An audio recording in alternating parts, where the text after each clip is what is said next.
In this video, the Bitcoin price has finally broken this massive resistance which we have been following. And guys, on top of that, we are going to dive in with the daily time frame, as right now, we need to monitor this next and possible move which can affect the whole crypto market. What will happen next? Stay tuned to know more.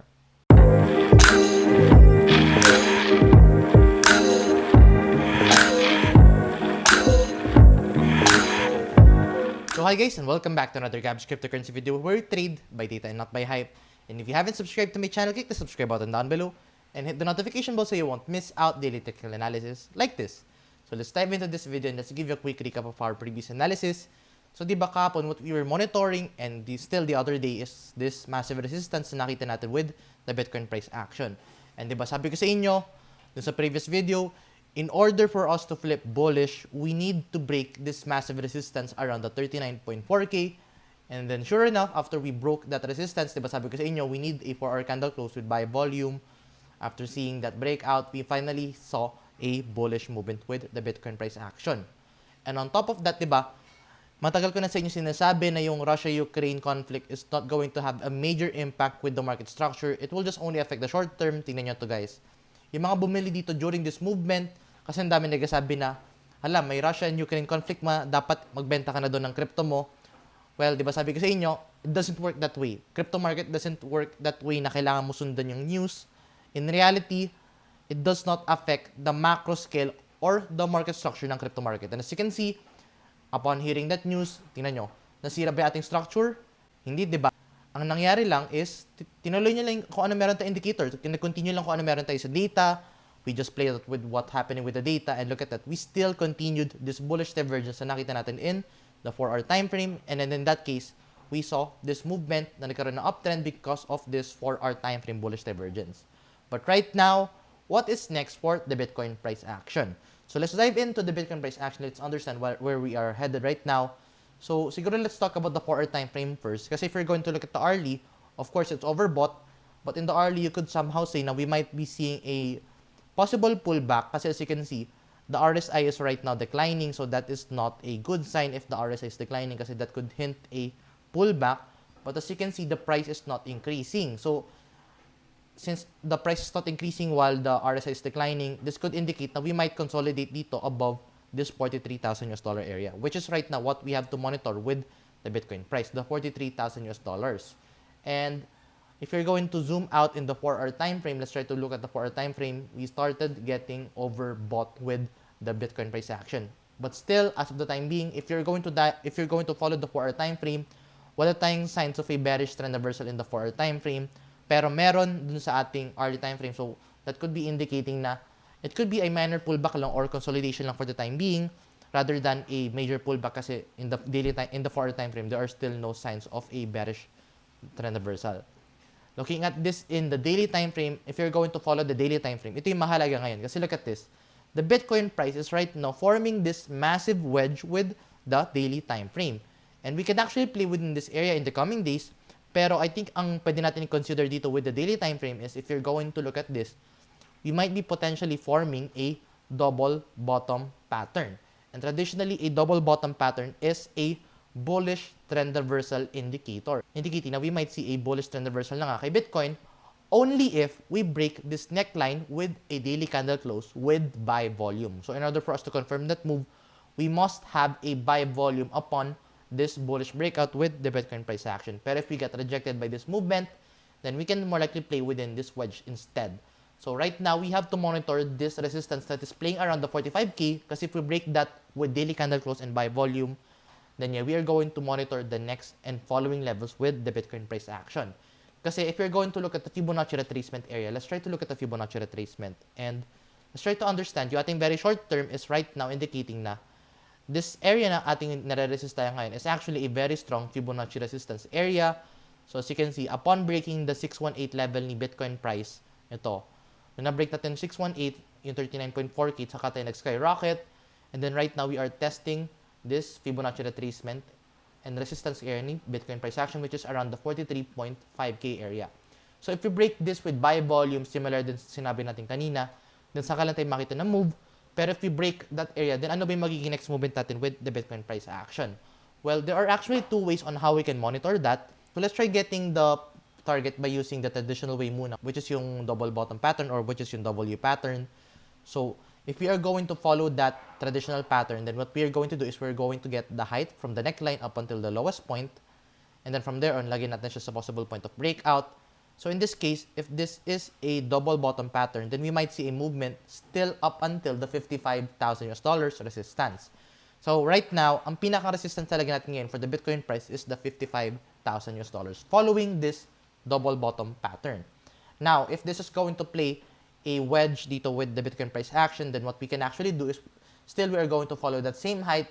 Pero in that case, if you break bearish, then we are just going to get this at the point of breakout. In that case, ang lowest point pa din for the time being, ang worst case scenario in Bitcoin is the $31,000. Take note, that is the worst case scenario if we only break bearish. So right now, we have to monitor these two possible scenarios that we are forming with the Bitcoin price action. Take note, bullish scenario with buy volume can take us to 55,000. Bearish scenario with sell volume can actually take us to 31,000. But if we do not see any buy or sell volume, then we are going to more likely consolidate between the $35,000 or $36,000 up until the $44,000 or roughly $45,000. So that is what we are going to monitor following the traditional targets. But if let's say we are going to follow the Fibonacci retracement areas, let's try to plot the Fibonacci retracement. If you're going to plot the smaller Fibonacci retracement, ang target natin dito would more likely be around the $50,000, which is yun nga, yung ating Fibonacci retracement. And that is actually making sense then kasi look at that, we are seeing a lot of resistance within those areas. Pero if we are going to follow the much bigger Fibonacci retracement area, now which is plotting it from the previous all-time high to the lowest low, which is ito. Tingnan nyo to guys. If you are going to plot a Fibonacci retracement from the all-time high up until the lowest low, then our resistance area for the time being is around, number 1, the 46.7K, and then number 2, $51,000, and number 3, the $55,000. So right now, ang pinakang common denominator dito with all of these resistances is actually the $55,000. And if you're going to look at this, $55,000 is actually the Fibonacci golden pocket area, which is also the 618 area ng ating Fibonacci retracement. So right now, if let's say we want to see a bullish retracement, pinaka-maximum target talaga natin ngayon for the Bitcoin price would be the $55,000. Take note, maximum target lang yun kasi right now, we are still uncertain if we are going to break the 51 up until the $55,000 kasi we have a strong resistance. And as you can see, dun tayo previously nare-resist the Bitcoin price action. So if you're going to look back in time, that similar area acted as a support noong 2020, actually 2021. That was a support area, pero in 2022 or late 2021, that area acted as a resistance area. So ayun no, resistance, dito, support. So right now, if we are going to follow this area, the 51,000 is going to act as a clear area to watch out for with the Bitcoin price action in the coming days. But right now, if we have to take things one step at a time. So right now, what we are going to follow first are the shorter time frames, which is the 4-hour time frame and the hourly.